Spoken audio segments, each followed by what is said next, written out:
Bola som úplne strátená v sebaklamstve, sebabolesti, v mágii. Hľadala som cestu tam, kde cesta nebola. Hľadala som ju v okultizme, ale Pán Ježiš sa ma dotkol a daroval mi úplne nový život. A toto je môj príbeh. Volám sa Linda Pločicová, pochádzam z Prešova, narodila som sa v Ružomberku a momentálne pracujem ako stredoškolský pedagóg a vo funkcii riaditeľa školy umeleckého priemyslu v Prešove. Boha som nikdy nehľadala, v podstate som ho nenávidela, až kým mi on nezačal dokazovať svoju lásku a bolo to častokrát v život ohrozujúcich situáciách, ktorých som mala v živote veľmi veľa, až kým teda mi on nedaroval nový život. Keby som mala povedať, ako som spoznala Pána Ježiša, musela by som povedať o celom svojom živote. V podstate vyrastala som v rodine, ktorá Boha nevyznávala. Mala som babku.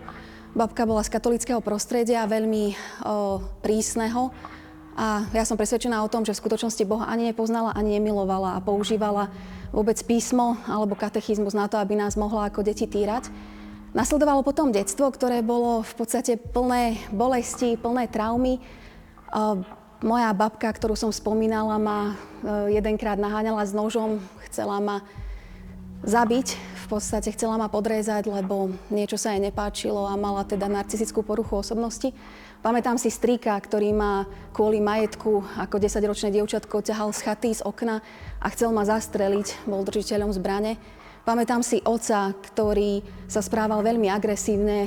Pamätám si hádky, pamätám si zlo, pamätám si to, ako som nechcela žiť. A odpustila som, pretože Boh mi ukázal, že všetko, čo mu nás vystaví, a každá skúška, ktorou prejdeme, tak nás posilňuje, robí nás silnejšími a nedopustí na nás nič, čo by nemohol v budúcnosti použiť na dobre a čo by nemohlo byť takým možno vodítkom alebo príkladom pre iných. A každú tú bolesť, neskutočnú, ťaživú bolesť, on dokáže premeniť na silu a dokáže premeniť na hodnoty, na obrovskú túžbu, na obrovskú vieru, kedy ho túžime nakoniec hľadať, nasledovať a odovzdávať mu všetko, čo v živote máme. A takto teda môj život išiel ďalej. Boh mi vždy ukazoval, že ma miluje, aj keď ja som ho nehľadala a dával mi schopnosti, ktoré možno boli výnimočnejšie oproti iným. Dostala som sa do Berlína, získala som štipendium, vyhrávala som v dizajne rôzne medzinárodné súťaže a keď som bola v Berlíne, spoznala som otca môjho syna. Bola to taká moja prvá veľká láska. Verila som tomu, že raz stretnem muža, ktorý bude mojím prvým mužom, bude na celý život, vezmeme sa, budeme šťastní, aspoň teda túžila som tomu veriť. Ale vtedy som si neuvedomovala, že pokiaľ nemám uzdravené svoje vnútro, tak budem istým spôsobom si priťahovať alebo stále zažívať tie isté situácie, ktoré som zažívala aj v detstve. A toto sa mi stalo aj pri tom vzťahu. Boli sme 5 rokov spolu, otehotnela som a krátko pred svadbou, ktorú sme mali plánovanú, ma otec môjho syna opustil so slovami, že si ma vezme len, ak mu podpíšem pred notárom, že ma môže podvádzať a nerozvediem sa, lebo on si nevie predstaviť byť verný jednej žene do konca života. Vtedy sa mi zrútil celý svet, uvažovala som nad samovraždou, stála som na vlakovej stanici, na koľajniciach a spätne si uvedomujem, že Boh ma natoľko miloval, že vždycky posielal a som presvedčená, že to boli anjeli, že to neboli skutoční ľudia. Posielal anjelov. Pamätám si človeka, ktorý ma z tých koľaníc odsotil a potom v podstate zmizol v mle. Ďalšia situácia nastala, keď som sa už v 3. mesiaci rozhodla, že teda odchádzam úplne z Nemecka, že nemá cenu bojovať o vzťah, ktorý je v podstate prehratý. Pobalila som si všetky veci a môj bývalý priateľ vtedy išiel na nejakú zvláštnu party a ja som to tak sledovala spoza okna. Zobrala som si jeho auto a rozhodla som sa vtedy v tom 3. mesiaci tehotenstva, že ukončím to, nabúram do prvého stromu, ktorý v podstate uvidím. Žili sme v Nemecku, tak som na tom jeho bytliku išla, koľko to dalo, 120, 140, 160, 180, ani neviem. Podstatný bolo, že ma to vyhodilo na jednu čistinku v lese, kde som dopadla na alarm auta, teda na tú trúbu, ktorá trúbila. A pamätám si, ja som opäť presvedčená, že to bol anjel, ako pristúpil niekto, zaklopal mi na okno, spýtal sa, či je všetko v poriadku, že prečo to robím, prečo nechcem žiť. A opäť si pamätám, ako sa stratil v lese a stratil sa v tej hmle. Vtedy som si uvedomila, že nechcem zabiť seba, nechcem zabiť syna a že si ho nechám, aj keby to malo znamenať čokoľvek, aj keby to malo predstavovať akúkoľvek potupu. A rozhodla som sa, že sa teda stanem slobodnou matkou a že s hrdosťou odídem naspäť na Slovensko, odídem k otcovi, ktorý pohrdal slobodnými matkami, odídem do prostredia, kde moja babka nazývala všetky slobodné matky prespánkami a jednoducho, že sa naučím tomu čeliť a budem tomu čeliť kvôli môjmu synovi.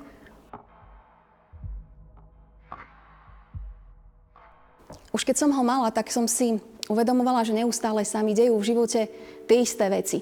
Tá istá bolesť, to isté odmietnutie, to isté neprijatie. Na jednej strane obrovské výzvy, ktoré som vedela zdolávať, hlavne na pracovnom poli, obrovské súťaže, ktoré som vyhrávala a vôbec to, že som bola známa vo svete dizajnu a na druhej strane nejaká taká špecifická smola, ktorá sa diala len mne. Ak by z neba padalo kladivo, tak zaručene by zasiahlo mňa a nikoho iného, kto by bol v blízkosti. A vlastne túto smolu si všímali aj moji priatelia, aj moji kolegovia neskôr, ktorí rozprávali, že mám naozaj teda špecifický druh smoly. A začala som hľadať odpovede. Pamätám si, a dneska už viem, že Boh všetko použije a všetko slúži na dobre tým, ktorí milujú Boha, ako som narazila na jedného mladého muža. On tvrdil, že je Kristus, že prišiel na túto zem a že je spasiteľ. A vravel mi, že číta nejakú knihu. Ja som bola veľmi zvedavá, čo je to za knihu a čo takýto blázon môže čítať. Prepáčte za výraz. Tak som si tú knižku kúpila. Bola to kniha, ktorá bola plná okultizmu, ezoteriky, ale definovala určité mechanizmy. Dneska už chápem, že diabol a na to, aby nás dokázal držať v pasti a aby nás dokázal nejakým spôsobom ovládať a manipulovať, tak definoval určité rovnice, ktoré na tomto svete fungujú a on sám ich dokáže ako anjel svetla prelomiť, aby nám ponúkol niečo, čo nie je z Boha, ale je to náhrada, je to imitácia vlastne pravdy. A takto som sa začala zaoberať istou metódou zhruba 10 rokov. Hľadala som oslobodenie, ono to reálne fungovalo. Boli to reálne zážitky, boli to reálne bloky, ktoré som dokázala prepisovať, boli to reálne skúsenosti, ktoré odchádzali, bola to reálna bolesť, ktorá sa menila na lásku. Mala som jednoducho pocit, že toto je to práve, čo nachádzam a toto je ten rast, v ktorom musím ísť ďalej, aby som dokázala žiť svoj ideálne šťastný život, aby som dokázala splynúť s univerzom a byť nejakou absolútnou láskou. Až po moment, kedy som išla na tie kurzy a opäť si pamätám, že Boh mi preukázal obrovskú milosť. Pamätám si, ako tak strašne som tam chcela ísť, že som išla stopom, vlakom, autobusom. Posledné 2 kilometre som preplávala jazero, ktoré bolo na protiľahlej strane k tomu hotelu. Kurzy mali začínať a pamätám, ako pán, ktorý to viedol, volal sa Karel, sa v jednom momente premenil na diabla. Videla som reálne rohy, reálny chvost, proste reálne bytosť diabla a veľmi som sa zľakla. Začala som kričať a všetci účastníci tých kurzov sa zľakli so mnou. Dokonca vydesilo ich to natoľko, že 2 z tých účastníčok sa rozhodli kurz ukončiť a odišli domov. Mňa sa vtedy pýtal aj Karel, aj vlastne to osadenstvo, čo sa deje. Ja som povedala, že som ťa teď videla ako diabla. A on povedal, že náboženské bloky sú to najhoršie, čo môže mať vo svojom podvedomí a mám sa zmieriť s diablom, mám prijať ho a vlastne milovať ho láskou a úplne neskutočne absurdné veci. Keďže som ale videla, že tie veci fungujú, tak som to v istom zmysle nasledovala. Chodili tam mnohí známi herci českí alebo aj politici, lekári a všetci si definovali, že chcú ideálne šťastný život, chcú byť slávni, bohatí, úspešní. Tieto kurzy išli ďalej a na konci tých kurzov, zhruba teda po tých 10 rokoch, som zažila osvietenie. Vedela som podľa toho, čo nám rozprávali a čo rozprávali východné kultúry, že kým nezažijem nejaké to osvietenie, tak nebudem vedieť dotykom liečiť ľudí. A tak veľmi som túžila vyčistiť si svoje vedomie, vyčistiť si celý svoj vnútorný svet a byť naplnená láskou, až som naozaj ten stav dosiahla. Bola to skúsenosť, ktorú by som neprijala nikomu a z dnešného sveta viem, že nebola skutočná, pretože tam odzneli slova ako nasleduj svetlo, vojdi do svetla a keď budeš v tom svetle, tak už budeš vedieť, že si splynutá s tým Bohom alebo s tou absolútnou láskou a ja som videla len tmu. Aj v tom zážitku toho osvietenia, kedy som si nedokázala ovládať vlastné telo, smiala som sa, plakala som, zároveň obrovská sila do mňa vošla, tak ja som videla len nekonečnú tmu. Počula som hlasy, ktoré ma do tej tmy stále hlbšie a hlbšie ponárali. A v duši som vedela, že to nie je skutočné. Že to nie je skutočné osvietenie, že to nie je to dobré a nie je to Boh. Takto som prišla domov a pamätám si, ako som zobrala syna vtedy na pizzu. Bol malý chlapček ešte na základnej škole. Jedol tú pizzu a pozeral na mňa a opýtal sa, kde je moja mama? Čo si s ňou spravila? Ja som sa vtedy zľakla a opýtala som sa, ako to myslíš, čo si s ňou spravila? Ty nie si moja mama? Odpovedal, ty nie si moja mama, teba vyškrabali.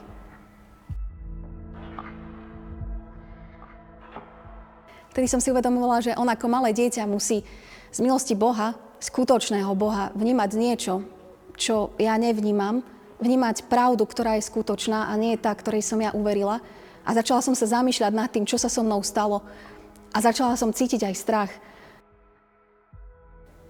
A bolo to obdobie, kedy sme išli na chatu a môj švagor mi dal Bibliu. Ja som mu rozprávala o svojich zážitkoch, o tom, že ja už mám absolútnu istotu, že sa nebudem ďalej rodiť. Verila som v reinkarnáciu, verila som, že toto je môj posledný život, že ja už som sa prebojovala do finále, zažila som osvietenie. A on mi dal Bibliu so slovami, vieš o tom, že diabol dokáže zobrať na seba podobu anjela svetla? Ja som vtedy ostala zaskočená, aký diabol, aká podoba anjela svetla. A povedal mi, že jediná cesta, pravda a život je Pán Ježiš Kristus a začni čítať od Nového zákona. Tak veľmi ma nahneval tou vetou, že som ešte v ten večer otvorila Bibliu, dodnes ju mám. Začala som čítať Nový zákon, aký Ježiš, však ja poznám predsa svoju babku, ktorá je stelesnené zlo. Čo mi ty tu rozprávaš, aká cesta, pravda a život? Čítala som celú noc.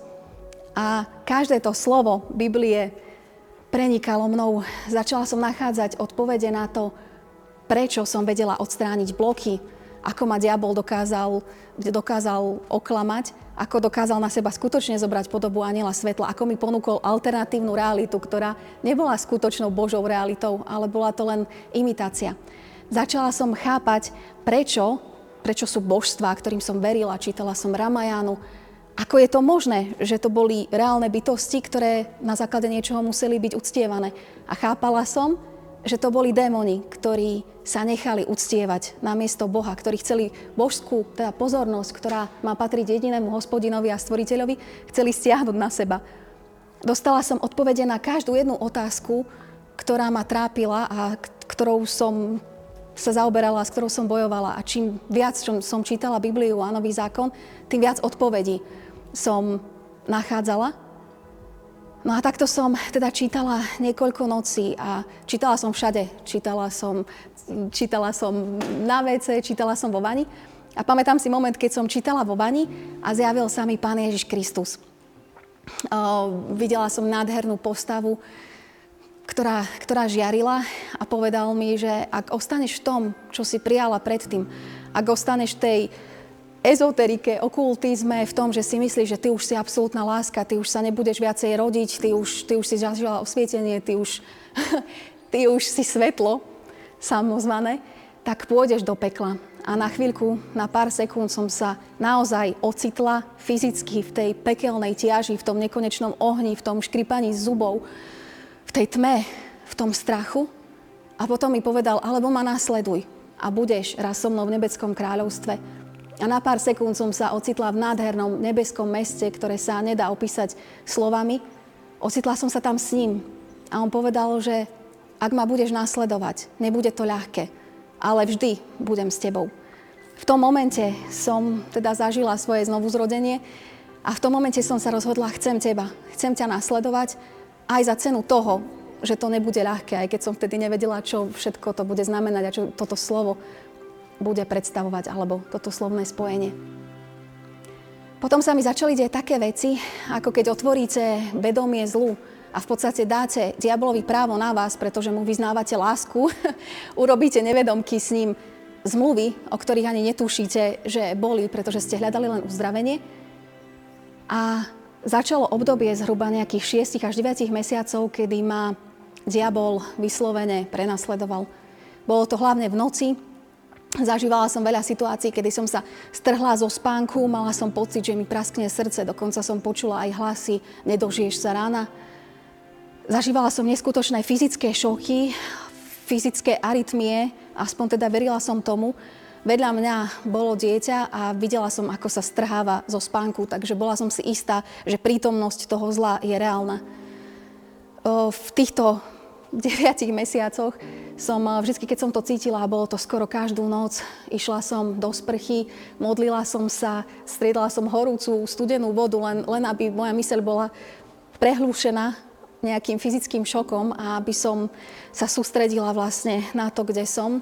Modlila som sa, ako som stále silnila viac a viac Bohu a uvedomovala som si, kým som v ňom, že ja som Božie dieťa, že On mi daroval autoritu jeho kráľovského kňazstva, že ja môžem aj tým temným silám povedať, aby odstúpili v jeho mene. Čím viac som si to uvedomovala, tým viac som cítila, že to temno, ktoré nado mnou malo moc, tak sa vzdialuje. Keď som v noci cítila útok a povedala som odstup v mene Pána Ježiša Krista, ti prikazujem, aby si odstúpil, lebo ja som Božie dieťa, ktoré sa rozhoduje pre neho a pre jeho Božiu lásku a milosť. Vnímala som, ako je to stále ďalej a ďalej. A v tom momente som aj pocítila, že sa mám dať pokrstiť. Že čokoľvek, čo som pustila do svojho sveta, bude prelomené až vodným krstom. Modlila som sa o krst, modlila som sa o to, že nechcem byť sama, chcem vlastne nájsť v živote nejakú skutočnú lásku. A z dnešného pohľadu už viem, že diabol sa snažil, alebo urobil ešte teda na mňa takú poslednú pascu. Stretla som muža. Bol to katolík. Je to, ak to budeš niekedy sledovať, tak je to úžasný muž, naozaj veľmi inteligentný, veľmi šarmantný, dobrý. Ale nestretli sme sa v tej otázke viery. On nasledoval Pannu Máriu, všade v dome mal ikony, ťahal ma na katolícke omše.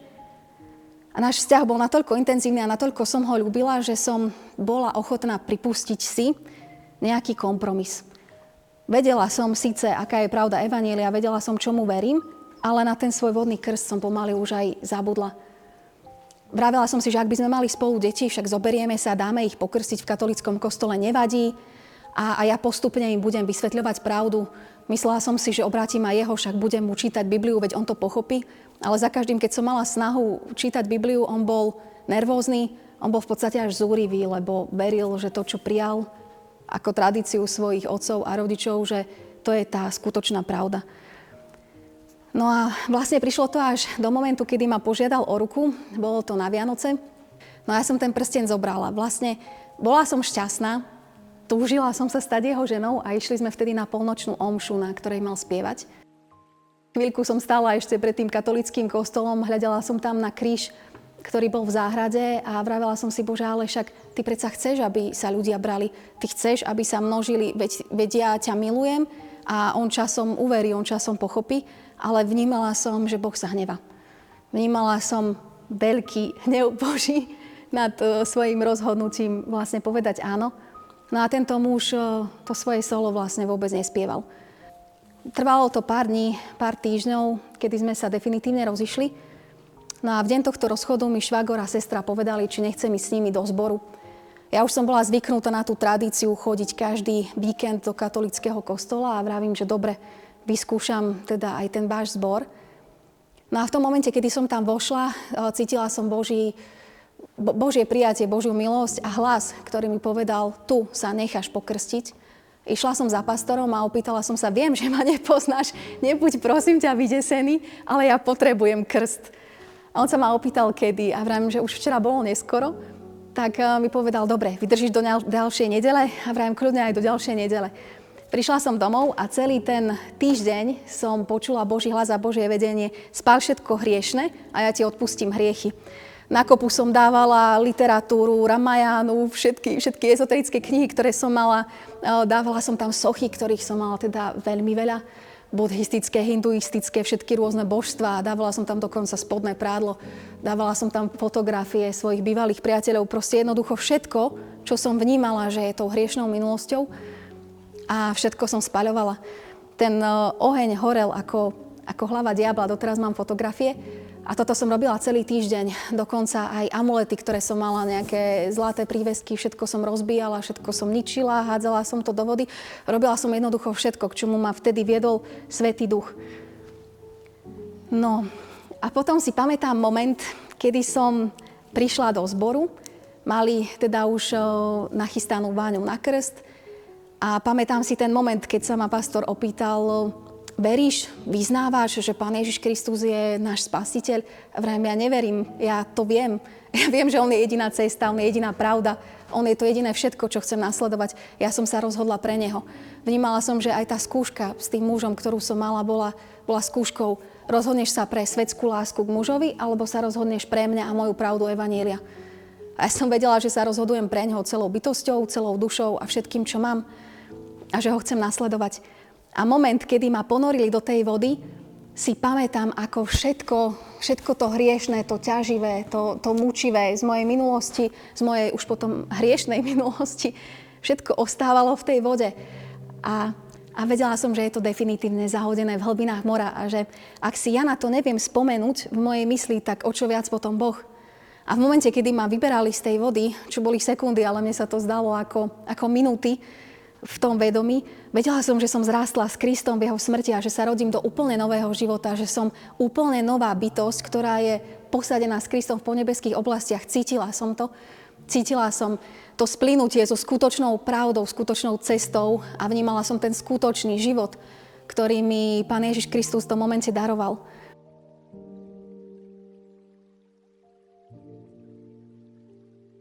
Prišla som domov. A bola to chvíľa, kedy môj bývalý priateľ si ešte prišiel po nejaké veci, ktoré mal u mňa. Sadol si oproti mne na gauč a pýta sa, čo ti je? A ja vrám, čo by mi bolo? Ja neviem, Linda, ako čo ti je? A vrám, nič mi nie je. Ja neviem, taký čudný nejaký pokoj z teba ide.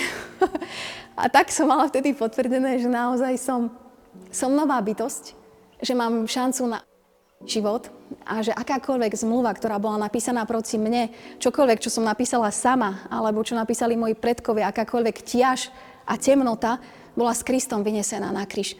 Ja som tomu uverila, že On to všetko zmil, On to všetko zobral, On to všetko zahodil do tých hlbín mora a vedela som, že som nové stvorenie, ktoré môže začať písať nový začiatok a rozhodla som sa, že ten nový začiatok bude patriť Jemu, že budem Jeho učeníkom, že budem Jeho Božou dcérou, že budem hlásateľom Jeho pravdy, budem Jeho svetlom na tejto zemi a soľou Jeho zeme a že urobím čokoľvek, aj pokiaľ by to malo byť akokoľvek riskantné, aby som naplňala vlastne tú lásku, odovzdávať evanjelium ďalej a budem čeliť akýmkoľvek útokom, ktoré by to malo prinášať a znamenať. Ja by som ti odkázala, že aj keď si teraz myslíš, že tvoja situácia je akokoľvek bezútešná, že si v situáciách, ktorých absolútne nie je Boh, keď si myslíš, že žiaden Boh nie je, tak chcem ti odkázať, že je. Vždycky bol pri tebe. Vždycky ťa chránil a čokoľvek, čo na tebe dopustil, tak je nádherný, naozaj nádherný nástroj, akým ťa akým ťa prepaľoval, aby urobil z teba dokonalé zlato, v ktorom sa nakoniec uvidí On sám. A žehnám ti a prajem ti, aby akákoľvek ťaž, ktorú teraz prežívaš, odmietnutie, ak si slobodná matka, ak nevidíš pred sebou žiadnu cestu, ak nemáš peniaze a máš pocit, že sa nedožiješ ďalšieho rána, aj to som zažila. Ak si prenasledovaný, tak vec, že všetko slúži na dobré tým, ktorí milujú Boha. Vec, že Boh ťa miluje a vec, že je len na tebe, či sa ty rozhodneš hľadať ho a dať mu šancu.